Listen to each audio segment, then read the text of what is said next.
आध्यात्मिक debate YouTube channel में आप सभी का तहे दिल से स्वागत है।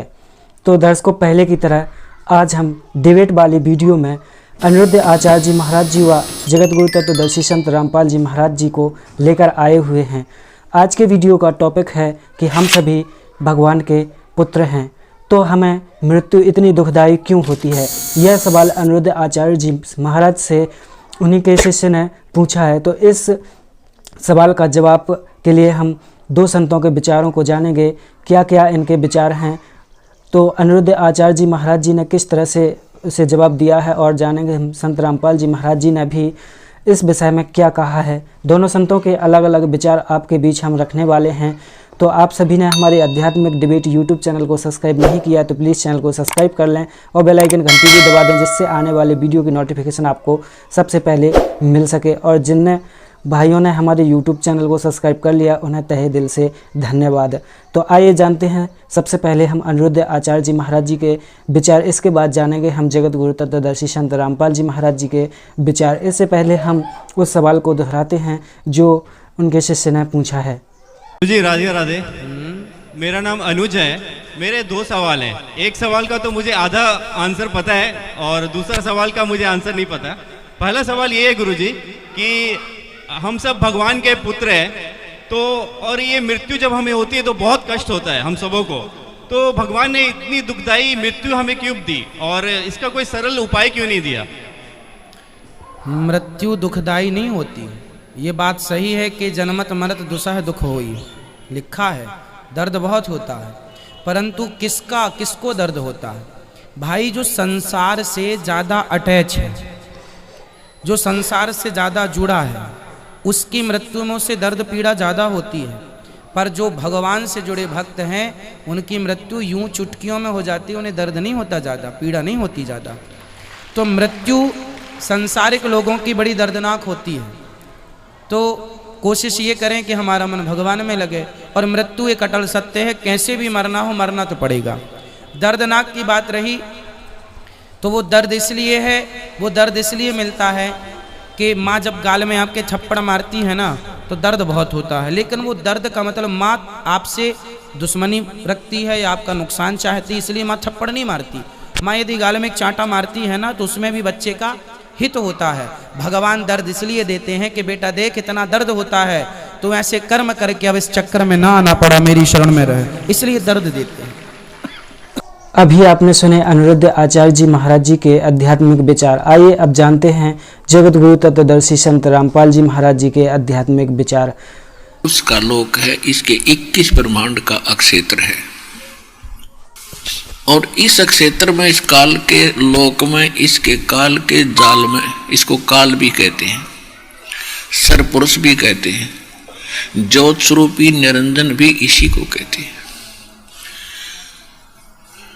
तो हम यहां आकर फंस गए अपनी गलती से। हम परमात्मा को रिजेक्ट किया हमने, और इस काल भगवान को चुना। हृदय से इसको हम चाहने लगे सतलोक में, और जिस कारण से परमात्मा के दिल से हम उतर गए,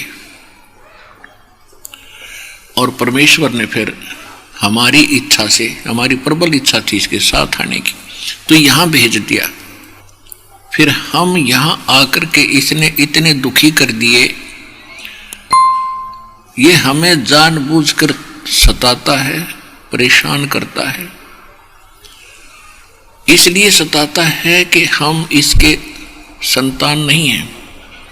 हम परम पिता परमेश्वर कबीर देव जी की संतान हैं, चाहे चींटी है, चाहे हाथी है, आज गधा बना, चाहे कुत्ता, चाहे सूअर बना, चाहे किसी मजहब धर्म के अंदर रह रहा है, चाहे कोई रंक है या सेठ है, राजा है, ये सभी आत्माएं, चाहे ब्रह्मा विष्णु महेश, ये देव हैं, अन्य जितने देव हैं, ये सभी परमात्मा कबीर जी की आत्मा हैं। और इसने वहां गलती करी थी, काल भगवान ने, जो उस लोक में शोभा नहीं देती, जो वहां ऐसा करने वाले को निष्कासित कर दिया जाता है, जिस कारण से इसको वहां से निष्कासित किया। इसने अपनी गलती की सजा पाई और विरोध भगवान से शुरू कर दिया। ये आप जी को इसलिए सताता है कि जितने आप दुखी होगे उतना ही आपका पिता दुखी होगा। इसलिए आपका जीवन हराम कर रखा है। आपको पता ही नहीं था अभी तक हम ये कष्ट क्यों भोग रहे हैं। आप हमारे को ऐसे रोका हुआ इस काल भगवान ने जैसे कसाई बकरे पालता है। पुण्यात्माओं, प्रथम बार तो आपको ऐसा लगता है कि ये कोई कथा हुई, ये कोई कहानी हुई, हमने कभी सुना ही नहीं। भगवान बड़ा दयालु है, कैसी बढ़िया मौसम बनाया है, कैसे फल फ्रूट दिए हैं, कैसी बढ़िया कनक बाजरा ज्वार बनाई है, कितनी शीतल हवा चल रही है, दिन रात बनाए हैं और बढ़िया दरिया बह रही है, शीतल जल इनके अंदर है। तो हम ये सोच लेते हैं कि बहुत परमात्मा हमारी बड़ी केयर टेक करता है, बड़ा देखभाल करता है, हमारे लिए कितनी व्यवस्था कर रखी है, तो बड़ा दयालु है ये भगवान।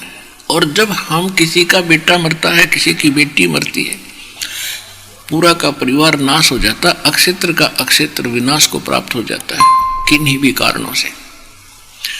फिर हमारी बुद्धि वहां जाती नहीं कि ये कहां गई उसकी दयालुता, क्योंकि हम जीव हैं और जीव की बुद्धि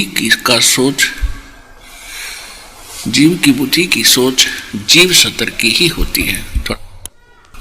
और यदि हम इतना विचार करते तो कोई ना कोई विकल्प खोजते, अवश्य कभी चर्चा करते कि ये क्या जीवन हुआ भाई।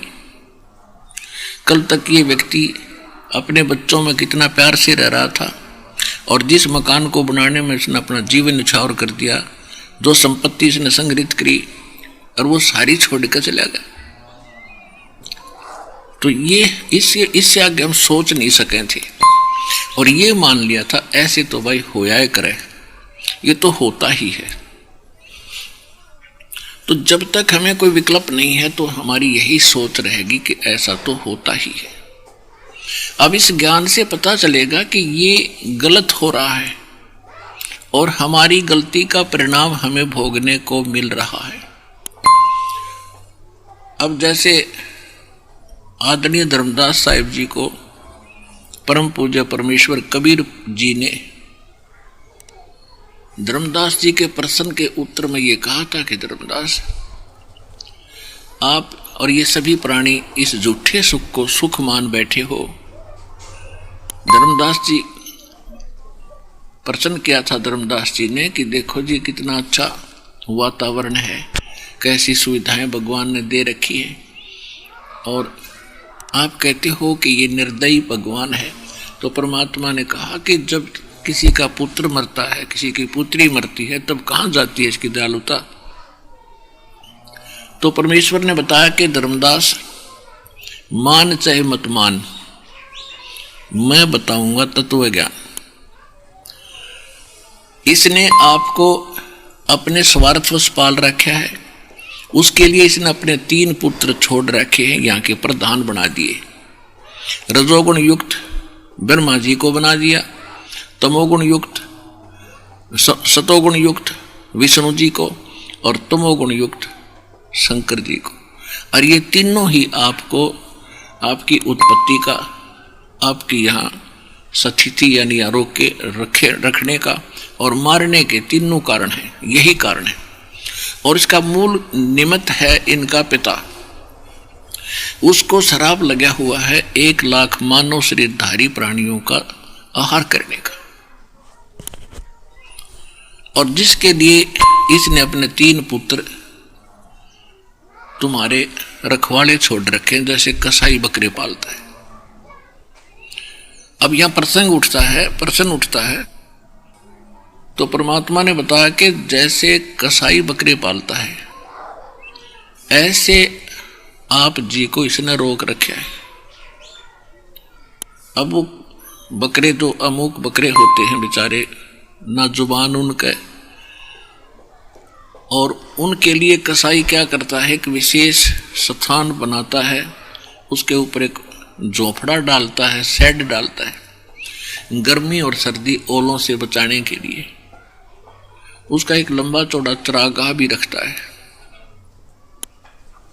उसी में एक छोटा सा तालाब भी बना देता है और यदा कदा जाकर के वो उन बकरों के ऊपर हाथ फेरता है और वो बकरे उसको प्यार करते एक नेक व्यक्ति मान के कि देखो हमारी कितनी केयर टेक कर रहा है, हमारी कितनी संभाल रखता है। और जिस समय उसको आवश्यकता पड़ती है 10 बकरों की, 5 बकरों की, इससे अधिक बकरों की या बकरियों की, तो उस समय वो नहीं देखता किसका बेटा मरेगा किसकी बेटी मरेगी, उसने तो छांट लेने हैं मोटे मोटे जिनमें अच्छा मांस हो और निकाल ले जाते हैं। उस समय बकरों को भी आभास हो जाता है कि इनकी खैर नहीं है और वो भागते हैं इधर उधर और एक दूसरे में दौड़ते हैं और मिमाते हैं, चिल्लाते हैं। कुछ देर के बाद वह जीव बुद्धि सेट हो जाती है तो परमात्मा कहते हैं कि आप जी को इस काल भगवान ने ऐसे रोक रखा है, तेरी समझ में आओ चाहे मत आओ, ये फाइनल समझ लेना।